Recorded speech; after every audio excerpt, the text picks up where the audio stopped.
I'm Levy. I'm your friendly neighborhood Chibi Leviathan, and I'm going to be recapping Session 10 of my D&D campaign that I'm a part of, Lumineth the Looming Green. We started where we left off, of course, still inside of the house after defeating the mimics. We had found notes, we were checking the bookcase, and the party was extremely confused.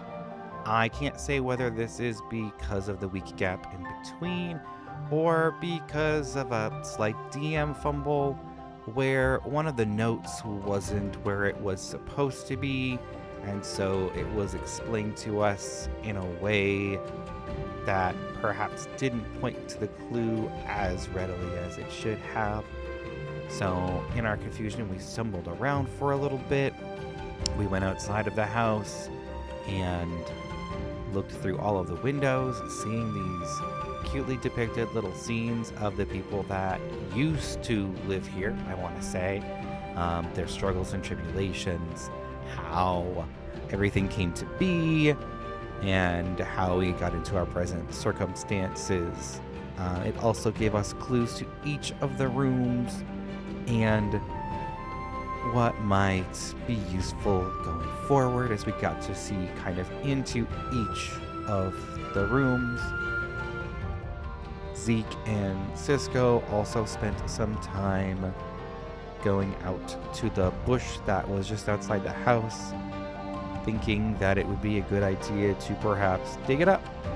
We instead decided that it made more sense to just grab a couple of leaves from it, but even that small measure disturbed the surrounding wilderness. It seemed that several sets of glowing eyes started peering at them from outside the perimeter of the safety granted to us by this hut.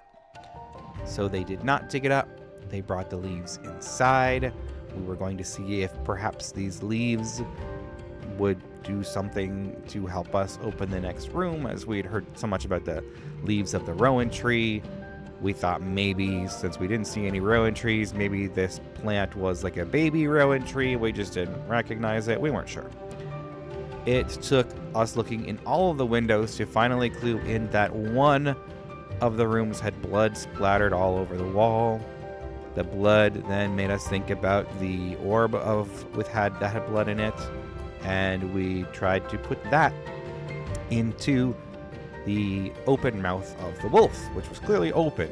It looked like it wanted to receive something. So with that in there, the torch lit and the door to the next room opened. The next room contained a card with tables. Of course, being a chaotic D&D party like we are, instead of allowing the DM to speak, we all rushed into the room and decided what we were doing and stated it. We were trying to investigate the moose that was described in there. 2 people were sitting at the table. There were cards on the table. And then we all started trying to sit in the different seats at the table and found out that one of them was apparently occupied by this ghostly figure. So we had a lovely game of blackjack where Zeke won a hand by playing 21, and we got clues. He was eliminated from the game because he had a 21, so he had won, so he got no more cards going further. The clues led us to believe that perhaps winning was not a good thing, but because Zeke was out of the game, maybe it was a good thing. So there was some confusion and speculation about what to do. So on the next round, 2 of us, Cisco and Lyric, both got 21 through longer card stretches, and only Patch and Milton were left. I believe Milton won the next hand, and then Patch lost the final hand, which allowed us to light the torch in that room and go on to the next one with, from our understanding, the skipping the fight against that being had we all chosen to win the card game. In the next room we found kind of a den. It had a fireplace. It had some chairs, armchairs, and some papers on a desk. After looking through it and the clues, as well as a lovely portrait on top of the mantle above the fireplace, we found that there was a deer with an open mouth. The clues led us to believe that the deer was hungry, something about berries, which triggered my character's memory of going under the tree outside and seeing berries. So I went out and grabbed some berries, put those in the deer's mouth, and that allowed us to descend into the cellar. In the cellar, there were 5 clay pots that we were able to figure out needed the blood orb in the center one, which conveniently appeared in Patch's pocket when we entered the basement. We then thought something had to go into the other pots, but couldn't figure out what. We also thought that the clues led us to believe the oak shield would be important, so we thought perhaps since the picture we were looking at showed the oak shield on a tree, perhaps it was next to or broken next to one of the trees outside. So we went to go and investigate, but on our way found that in each of the rooms we went through, there was a piece of shield with each of the animal heads. So instead of going outside, we took those down into the basement. We tried to mend the shield. We tried to force it back together. We tried to make it like a puzzle, and neither of these things worked. We then tried to put it into the pots and found that, hey, it conveniently fit perfectly into each pot. One piece was perfectly formed for it. This caused them to grow roots. This seemed to release the spirit of the lady of the house, who thanked us profusely. We had a cute little conversation with her about how the world had changed, left information with her, and she said she was going to essentially bring back her husband from the great tragedy that had befallen him. So we went upstairs to give her some space to do so. We then went back down to ask, like, hey, is it okay if we spend the night here in your lovely home? To which she agreed. She then took us outside, I believe it was outside, to one of the trees that she restored. And from its boughs, many gifts came down to us.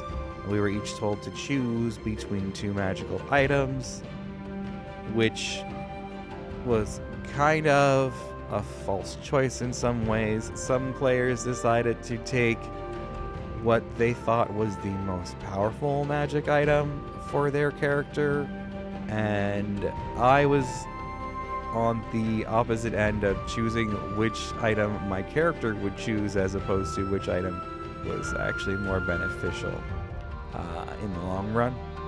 So we got our magic items, we went back inside, we had a lovely night playing music and reminiscing with this older couple, these ghostly 2. My character took the time to paint a lovely portrait of them, and then at bedtime tried to have a moment to kind of bond with Zeke about his troubles, but simply couldn't get through the walls that he has up. So when finally Zeke was asleep and Lyric was on watch, he took the time to paint a cute little portrait of Zeke finally looking asleep and vulnerable, as opposed to always being awake and on guard for everything always. And I believe that's where we ended the session, was with all of us waking up in the morning to realize that the couple was gone and the house had changed drastically from the events that transpired.